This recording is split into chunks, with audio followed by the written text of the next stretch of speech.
여러분, 새해가 되면 항상 새로운 목표를 세우지만 며칠 지나지 않아 포기했던 적이 있으신가요? 그렇다면 오늘 이 영상이 여러분의 인생을 바꿀 열쇠가 될 것입니다. 목표를 달성하지 못했던 이유는 여러분의 의지나 능력이 아니라 그 방법이 잘못되었기 때문입니다. 두뇌 과학에 기반한 이 놀라운 비법을 통해 여러분은 꿈꾸던 목표를 현실로 만들 수 있습니다. 준비되셨나요? 이제 변화의 첫걸음을 내디뎌 보세요. 목표 설정의 중요성. 목표를 세우는 것은 누구나 알고 있지만 이를 제대로 실행하는 방법이 성공의 열쇠입니다. 스탠포드 대학의 앤드류 구버만 교수는 자신의 연구를 통해 목표를 세우고 달성하는 가장 효과적인 방법을 제시합니다. 이 비밀을 여러분과 공유하고자 합니다. 단일 목표 설정의 힘. 한때 저는 여러 목표를 세우고 혼란스러웠습니다. 예를 들어, 건강을 위해 운동을 하고, 커리어를 위해 새로운 스킬을 배우고, 동시에 더 많은 책을 읽으려고 했습니다. 하지만 이렇게 여러 목표를 세우다 보니 어느 하나 제대로 이루지 못하고 지쳐버리곤 했습니다. 그러던 중 한 가지 목표에 집중하는 방법을 알게 되었습니다. 한 가지 큰 목표에 집중했을 때 놀라운 변화를 경험했습니다. 여러분도 종이와 펜을 꺼내세요. 그리고 여러분이 원하는 모든 목표를 적어보세요. 이제 덜 중요해 보이는 목표를 하나씩 지우세요. 마지막에 남는 그 한 가지 목표에 집중하는 것이 핵심입니다. 예를 들어, 여러분이 건강을 목표로 한다면 일주일에 3번 헬스장에 가기처럼 구체적으로 설정하세요. 단일 목표는 두뇌가 더 명확하게 인식하고 집중할 수 있도록 도와줍니다. 동사형, 문장으로 행동 계획 세우기. 목표를 세우고 나면 그 목표를 동사형 문장으로 바꾸어야 합니다. 예를 들어, 좋은 몸을 만들어야겠다가 아니라 일주일에 3번 헬스장에 가서 60분씩 운동을 할 거야처럼 구체적으로 행동 계획을 세우는 것입니다. 저는 한때 더 건강해져야겠다고 막연하게 생각했지만 구체적으로 매일 아침 30분씩 조깅을 할 것이라고 정하고 나니 훨씬 실천하기가 쉬워졌습니다. 이 계획을 3개월 단위로 실천해 보세요. 3개월은 너무 길지도 너무 짧지도 않은 최적의 기간입니다. 두뇌 과학의 지원.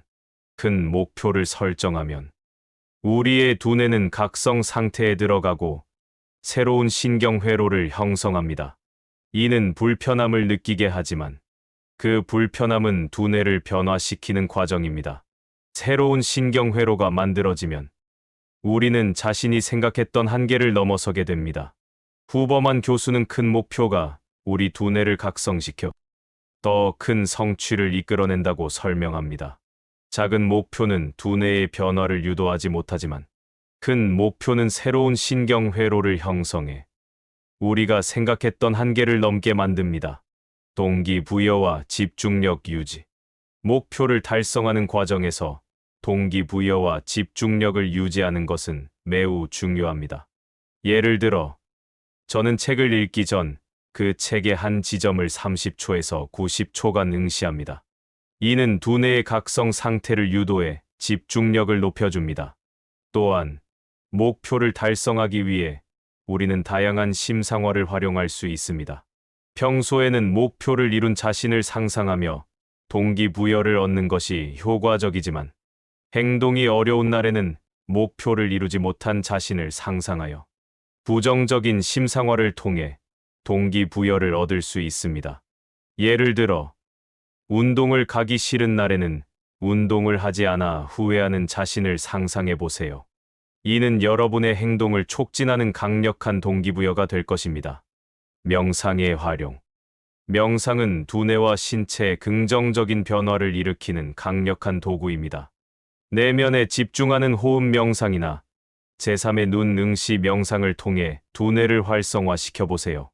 이는 우리의 감정과 신체 상태를 조절하는 데 큰 도움이 됩니다. 저는 아침마다 10분씩 명상을 합니다. 처음에는 쉽지 않았지만 점점 집중력이 향상되고 마음이 편안해지는 것을 느낄 수 있었습니다. 내면 명상으로는 호흡 명상과 제3의 눈 응시 명상을, 외부 명상으로는 특정 물건이나 지평선을 응시하는 방법을 추천합니다. 실천과 지소, 목표를 세우고 실행하는 과정에서 어려움을 느낄 때 작은 단위로 나누어 실천해 보세요. 예를 들어, 1시간 동안 공부하기 어려울 때는 20분씩 3번으로 나누어 보는 것입니다. 또한 생체 시계를 활용해 기상 후 30분, 3시간, 11시간 후에 중요한 일을 하면 더 큰 집중력과 동기부여를 얻을 수 있습니다. 저는 주로 아침 8시에 중요한 일을 시작합니다. 이때가 가장 집중력이 높기 때문입니다. 집중력, 유지, 방법. 집중력이 떨어질 때는 시각적 집중을 통해 이를 극복할 수 있습니다. 예를 들어, 저는 창밖의 수평선을 바라보며 30초에서 90초간 시선을 고정합니다. 이는 두뇌의 각성 상태를 유도해 집중력을 높여줍니다. 또한 파노라믹 비전을 활용하여 시각적 피로를 회복할 수 있습니다. 방의 양쪽 끝을 바라보며 시선을 흐트리는 방법입니다. 명상법. 명상을 통해 내면과 외부에 대한 집중을 조절할 수 있습니다. 저는 내면 명상으로는 호흡 명상과 제3의 눈 응시 명상을, 외부 명상으로는 특정 물건이나 지평선을 응시하는 방법을 추천합니다. 명상 통합 방법. 명상이 처음이거나 2가지 방법을 통합하고 싶다면 스페이스 타임 브리징 명상을 추천합니다. 저는 이 방법을 통해 내면과 외부에 대한 집중을 번갈아 가며 수행합니다. 창가에 앉아 눈을 감고 제3의 눈에 집중한 후 3번의 호흡을 하고, 눈을 뜨고 손바닥이나 눈앞의 물건을 응시하며 3번의 호흡을 반복합니다. 여러분, 이제 여러분의 목표를 두려워하지 마세요. 앤드류 후버만 교수의 두뇌 과학에 기반한 방법을 통해 여러분도 꿈꾸던 목표를 현실로 만들 수 있습니다. 자신을 믿고 큰 목표를 세우고 동사형, 문장으로 행동 계획을 세우고 꾸준히 실천해 보세요. 누구나 새로운 시작을 할 수 있습니다. 여러분의 멋진 변화를 기대합니다. 함께 해주세요. 많은 사람이 목표를 달성할 수 있게 공유해 주세요. 구독과 좋아요는 큰 힘이 됩니다. 감사합니다.